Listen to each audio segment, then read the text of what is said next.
Good morning students. இந்த வாரம் ரிவிஷனில் நம்ம என்ன பார்க்க போகிறோம்னா இலக்கணத்தில் ஃபஸ்ட்டு ஒரு இலக்கணம் பார்த்த நினப்பு இருக்கா? இது விலங்குகளுடைய ஒலிப்பு முறைகள். யானை என்ன பண்ணும்? பிளிரும். சிங்கம் முழங்கும். புலி கர்ஜிக்கும்னு ஒரு துணை பாடத்தில் பார்த்தோம், நினப்பு இருக்கா? அந்த இலக்கணம் தான் இன்றைக்கி நம்ம பார்க்க போகிறோம். அதில் முதல் பார்க்க போகிறது என்னென்னா மரபு சொற்கள். மரபு சொற்கள்னால் என்னென்னா, நம் முன்னோர்கள் எப்பொருளை எச்சொல்லால் எவ்வாறு வழங்கினார்களோ அப்பொருளை அச்சொல்லால் அவ்வாறே வழங்குவது மரபு. அதாவது நம்முடைய முன்னோர்கள், நமக்கு முன்னாடி வாழ்ந்தவங்க, அவங்க எல்லாரும் எந்த பொருளை, இப்போ ஒரு மரம், இது மரம், இது செடி, இது செவுரு அப்படின்னு நமக்கு சொல்லி கொடுத்துருக்காங்க. அதை எப்படி நம்ம அவங்க சொல்லி கொடுத்த மாதிரியே நம்ம சொல்லிட்டு பழக்கம் அப்படியே வருதோ அதுக்கு பெயர் தான் என்ன? மரபு சொற்கள். புரியுதா? நம் முன்னோர்கள் எப்பொருளானா எந்த பொருளாக இருந்தாலும் அவங்க இப்போ இது பேர் என்ன? ஸ்கேல்னு சொல்கிறோம். இது எப்படி உங்களுக்கு ஸ்கேல்னு தெரியும்? நம்மளுடைய முன்னோர்கள், நமக்கு அப்பா அம்மா டீச்சர் அவங்க சொல்லி கொடுத்தது, அக்கா அவங்க சொல்லி கொடுத்தது என்னது?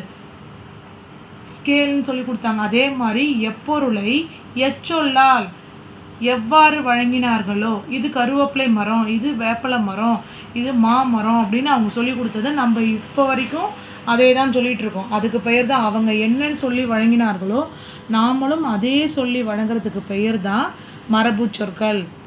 எப்பொருளை எச்சொல்லால் எவ்வாறு வழங்கினார்களோ அப்பொருளை அச்சொல்லால் அவ்வாறே வழங்குவது.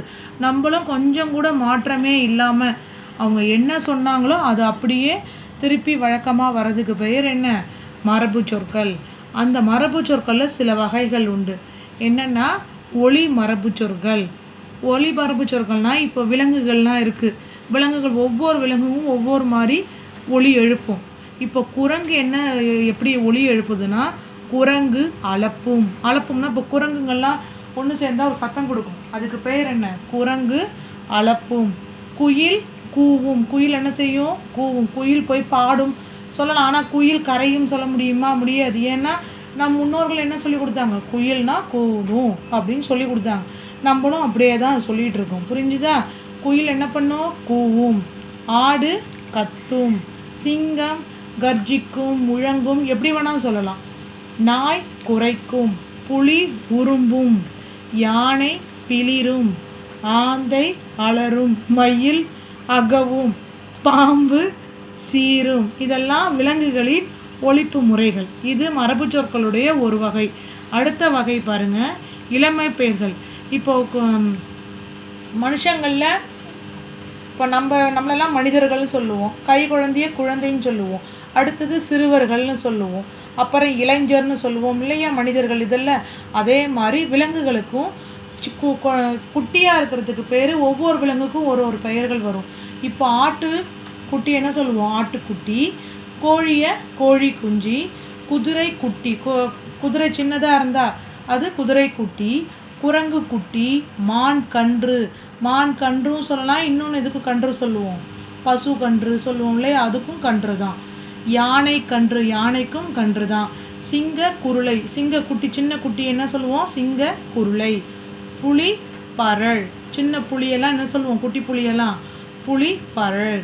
கீரி பிள்ளை, அணிர் பிள்ளை. புரிஞ்சுதா? இதெல்லாம் விலங்குகளினுடைய இளமை பெயர்கள். அடுத்தது வினை மரபு சொற்கள்.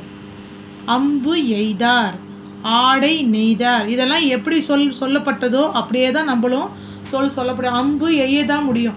அம்பு போய் நெய்தார்னு சொல்ல முடியுமா? துணி தான் நெய்ய முடியும். அம்பு என்ன பண்ணுறது? வில்லில் அம்பில் கோத்து அம்பு அனுப்புறது. அதான் அம்பு எய்தார், ஆடை நெய்தார். இது ஒரு வினைனா என்ன? செயலை குறிக்கக்கூடிய ஒரு செயலை சொல்லுது இதெல்லாம். அதனால் இது வினை மரபு சொற்கள். மரபுனா நம்ம சொன்னோம், முன்னோர்கள் சொன்னதை அப்படியே தொட்டு சொல்கிறோம். ஒரு செயலை குறிக்கிறதுனால இது வினை மரபு சொற்கள். பூ பறித்தால், பூ என்ன செய்ய முடியும்? பறிக்க தான் முடியும். மாத்திரை விழுங்கினான், நீர் குடித்தான், சோறு உண்டான், கூடை முடைந்தார், சுவர் எழுப்பினார், முறுக்கு தின்றால், பால் பருகினான். இதெல்லாம் என்னது? ஒரு செயலை குறிக்கக்கூடிய செயல்கள். அதோடைய மரபு சொற்களாக நம்ம அப்போலேருந்து என்ன சொல்லுவோம்? பாலை குடிக்க தான் முடியும், பருக தான் முடியும். பாலை எடுத்து சாப்பிட்டான்னு சொன்னால் நல்லா இருக்குமா? திடப்பொருளை தானே எடுத்து சாப்பிட முடியும். அதான் சோறு உண்டான். பாலை என்ன பண்ண முடியும்? பருக தான் முடியும் இல்லையா? தண்ணி என்ன செய்ய முடியும்? குடிக்க தான் முடியும். தண்ணீர் அருந்தினான், குடித்தான் அப்படின்னு சொல்லுவோம். இது ஒரு வினையை ஒரு செயலை குறிக்கக்கூடிய மரபு சொற்கள். இது முன்னாடி பார்த்தது விலங்குகளுடைய இளமை பெயர்கள், விலங்குகளுடைய ஒலிப்பு முறைகளை பார்த்தோம். அடுத்து உறுப்பு பெயர்கள். இப்போது மாமரம், தென்னை மரம் சொல்கிறோம், அதோடைய இலைகள்லாம் உள்ளே இருக்கும் இல்லையா, அதுக்கெல்லாம் என்ன பெயருன்னு பாருங்கள். மாமரம், பலாமரம், வாழை மரம், அதுலெல்லாம் என்னன்னு சொல்லுவோம்? மாவிலை, பலா இலை, வாழை இலைன்னு சொல்லுவோம். அதுக்கு பெயர் என்னது?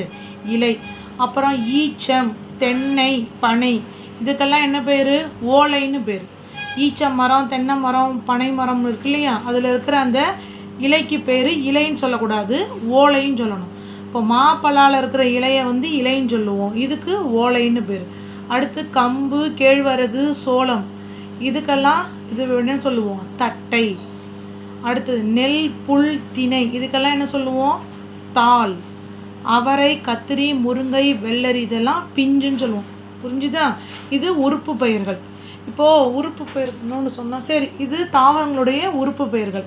அடுத்தது பாருங்கள், பறவை விலங்குகளில் தங்கக்கூடிய இடத்துக்கு பெயர் என்னென்னா இருப்பிட மரபு சொற்கள். கரையான், புற்று. இப்போ கரையான் வீடு கட்டியிருக்கும் இல்லையா, மண்ணால் கட்டியிருக்கும் பெரிய, அதுக்கு என்ன சொல்லுவோம் நம்ம?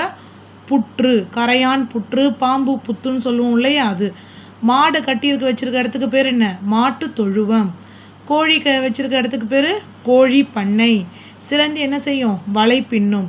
நண்டு வலை. சிலந்தி வலை வேற, நண்டு வலை. சிலந்தி வலைக்கு சின்ன லை போடணும், நண்டுக்கு பெரிய லை போடணும். ஆடெல்லாம் கட்டியிருக்க இடத்துக்கு பேர் ஆட்டுப்பட்டி. குதிரை கொட்டில். குதிரையெல்லாம் இருக்கிற இடத்துக்கு பேர் குதிரை கொட்டில். குருவி என்ன செய்யும்? கூடு கட்டும்.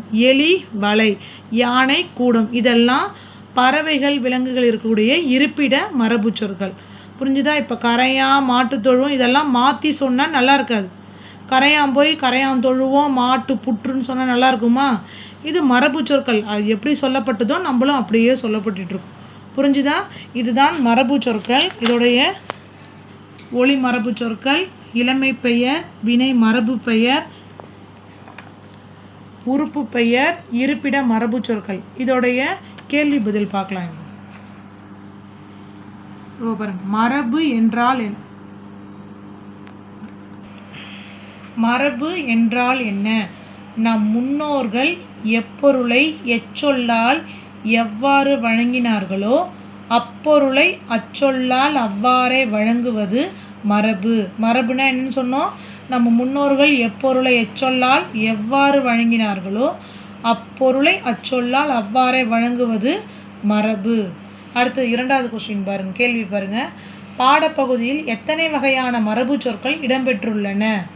இப்போ பார்த்தோமே, ஒளி, இளமை பெயர், வினை மரபு சொற்கள், உறுப்பு பெயர், இருப்பிட மரபு சொற்கள் என 5 வகையான மரபு சொற்கள் உள்ளன. எத்தனை வகையான மரபு சொற்கள் இருக்கு? ஒளி, இளமை பெயர், வினை மரபு சொற்கள், உறுப்பு பெயர், இருப்பிட மரபு சொற்கள் என 5 வகையான மரபு சொற்கள் உள்ளன. அடுத்தது பாருங்க, ஒளி மரபிற்கு 4 எடுத்துக்காட்டுகள் தருக. அதாவது இளமை பெயர் ஃபஸ்ட்டு பார்த்தோம் இல்லையா, அதில் பறவை, விலங்கு அதெல்லாம் என்ன ஒளி எழுப்புகள்? அதுதான். குயில் என்ன செய்யும்? கூவும். மயில் அகவும். ஆடு கத்தும். நாய் குரைக்கும்.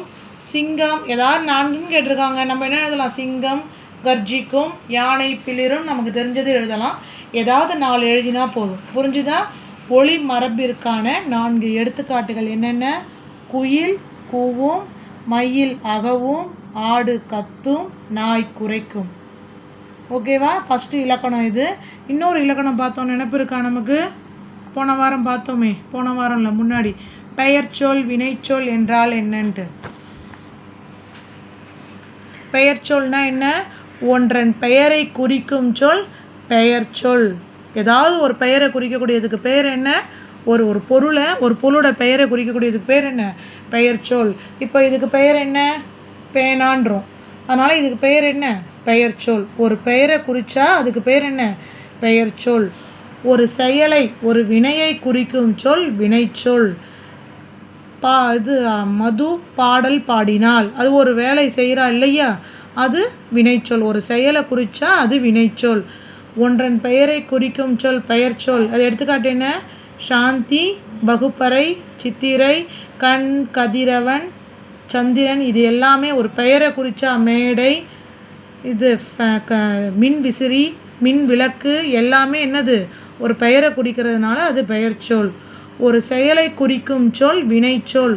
ஓடினான், விழுந்தது, எழுந்தான், பாடினான், படித்தான், தூங்கினான், இதே மாதிரி எதை சொன்னாலும் அதெல்லாம் என்னது? வினைச்சொற்கள். புரிஞ்சுதா? பெயர்ச்சொல் என்றால் என்ன? ஒன்றன் பெயரை குறிக்கும் சொல் பெயர்ச்சொல் எனப்படும். எடுத்துக்காட்டு என்னது? இது சாந்தி, கதிரவன், சித்திரை. ஒரு பெயரை குறிக்குது இதெல்லாம், அதனால் இது பெயர்ச்சொல். ஒரு பெயரை குறித்தா அதுக்கு பேர் என்ன? பெயர்ச்சொல். வினைச்சொல் என்றால் என்ன? ஒரு செயலை குறிக்கும் சொல் வினைச்சொல் எனப்படும். ஒரு செயலை, ஒரு வினையை, ஒரு செயல் செஞ்சால் அதுக்கு பேர் என்ன? வினைச்சொல். எடுத்துக்காட்டு ஓடினான், விழுந்தது, எழுதினான், பாடினான், எது வேணாலும் எழுதலாம். ஓகேவா? பெயர்ச்சொல் என்றால் என்ன, வினைச்சொல் என்றால் என்ன? ஓகே ஸ்டூடெண்ட்ஸ், இந்த வாரம் இலக்கணத்தில் இந்த 5 கொஸ்டின் ஆன்சரும் எனக்கு நோட்டில் எழுதி காட்டணும். கிளாஸ் ஒர்க் நோட்டில். ஏதாவது டவுட் இருந்தால் என்னை கேளுங்க. Okay students, thank you.